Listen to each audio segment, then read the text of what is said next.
Hi there and welcome along. Today we're taking a closer look at the Regal ABC in the resort town of Southport on Merseyside. Now the Regal occupied an excellent site on Lord Street at the corner of Wellington Street. William R. Glenn, the architect, was able to design the cinema to maximum capacity on a tight plot of land. It was built by Associated British Cinemas, ABC. It had 1,632 seats across stalls and balcony. The building contractors were Frank Haslam Limited. Through the front doors, the entrance was into a large, tall, symmetrical, open-plan foyer. On the far left by the doors was the merchandise stall, and to the far right was the ticket office. Ahead again to left and right were stairs up to a balcony level overlooking the foyer, where forthcoming attraction posters were displayed, and entry to the cinema was through the left-hand doors, up the darkened stairs and into the upper circle auditorium. When you exited, you came out of the right-hand doors. The cinema was equipped with Ross FC projectors and RCA 9301 soundheads, thanks to Stephen Rowley for spotting that for me. The manager was Mr. Al Durban Long. The Regal, renamed ABC in 1962, opened on the 5th of December 1938 with Ginger Rogers and James Stewart in Vivacious Lady.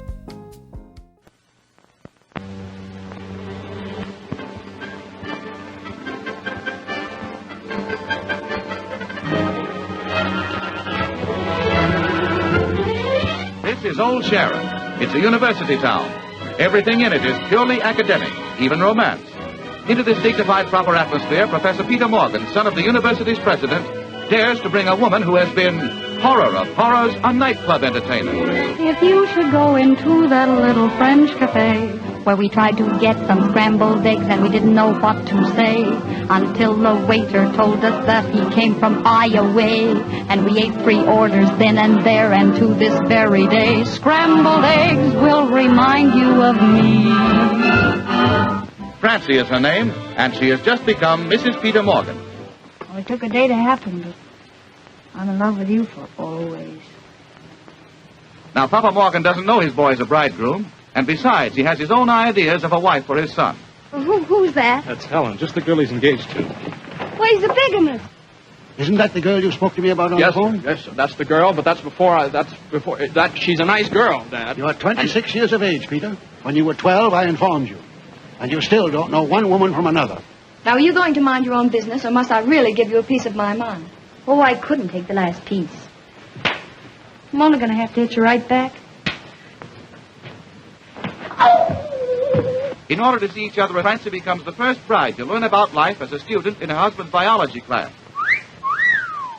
They're perfect as far as they go. Now, if we take this one I love you. Dad, you know that girl that you think's Keith's girl? Now, wait a minute. She's my wife. Young man, I want to see Miss Francie Brent. 307. We prefer our young ladies meet their boyfriends down the lobby. I'm Peter Morgan, president of the university. That doesn't make you any exception. And besides, why aren't you in school? I'm playing hooky. Oh, Darling, please kiss me goodbye. We try to be alone and can't be. Now when we're saying goodbye, we're alone. Goodbye, darling.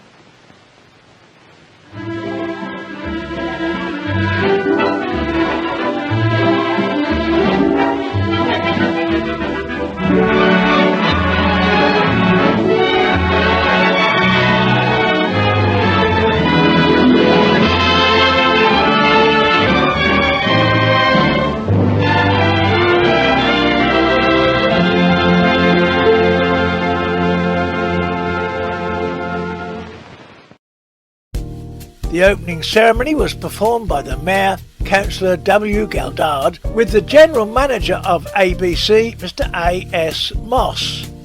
Following the presentation of the film, the party retired to the Prince of Wales Hotel for a supper and dance.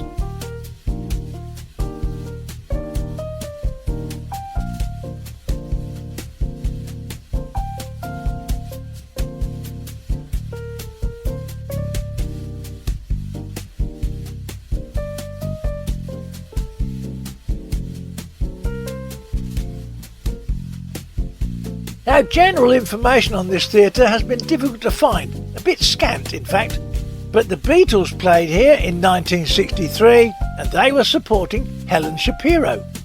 Whether, like many ABCs, they had lots of 60s groups appearing there over time, I cannot be sure, but the chances are they did.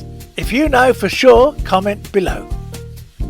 The cinema survived through the 50s and 60s, presenting performances 3 times daily, often showing films in the summer season ahead of the national release, one of the benefits of being a popular seaside town. The film What's Good for the Goose was filmed in Southport in 1968. That starred Norman Wisdom and Sally Geeson, plus several extras in a few scenes from Southport.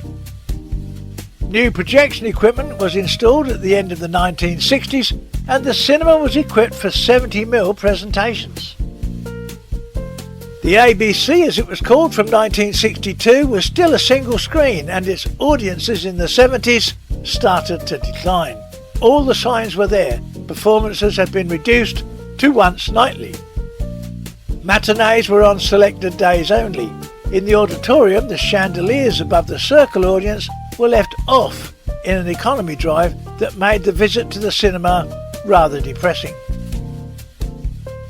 In 1976, planning permission for bingo was granted by the council, despite the fact that 2 weeks previously the rank organisation had announced the closure of their Odeon in Southport, leaving only the classic twin cinema in the town apart from the ABC.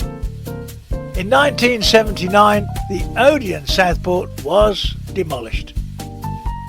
Bingo was never actively pursued by ABC. The final plan for the old cinema site was a block of senior citizens' flats.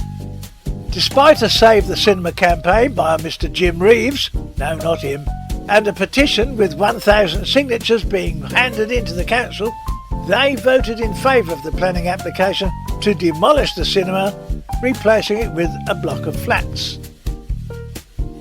The final film was Star Trek III: The Search for Spock, and that brought the cinema to a quiet end on the 1st of September 1984. No fanfare, just a little party afterwards for the staff. 0, 0, 0. Destruct. 0. Destruct sequence is activated.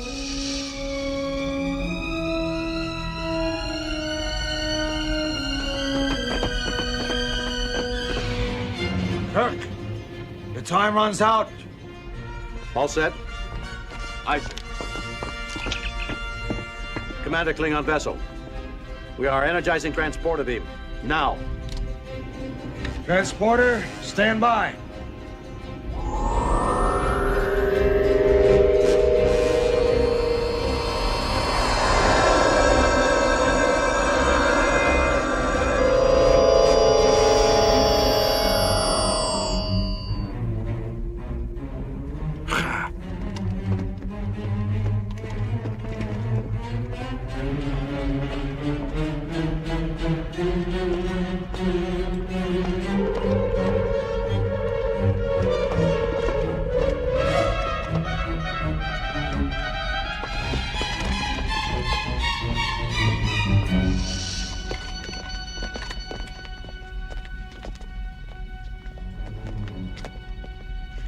My lord, the ship appears to be deserted. How can that be? They're hiding. Yes, sir. But the bridge seems to be run by computer. It is the only thing speaking. Speaking? Let me hear. 9, 8, 7, 6, 5. Get out! 3, Get out of there! Get out! 1.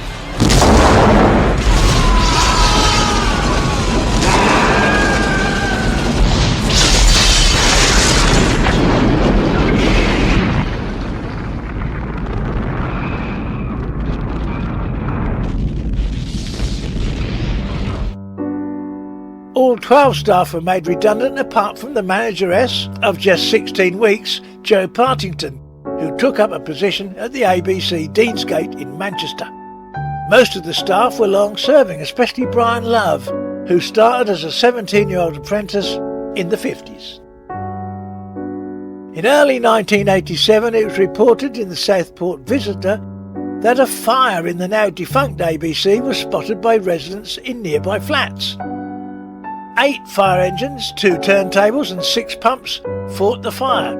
Damage was confined to a small area of seating at the back of the stalls, plus suspended ceiling and plasterwork. Demolition took place later in the summer of 87, but the close proximity of the housing meant the walls had to be knocked down with extreme care. A block of retirement flats was indeed built on the site.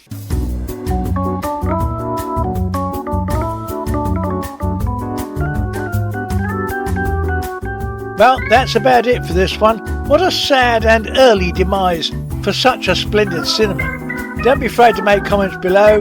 If you used to work there and you want to remember anything about the cinema, please do. Till next time, take care of each other and always be kind. And I'll see you soon. Ta-da!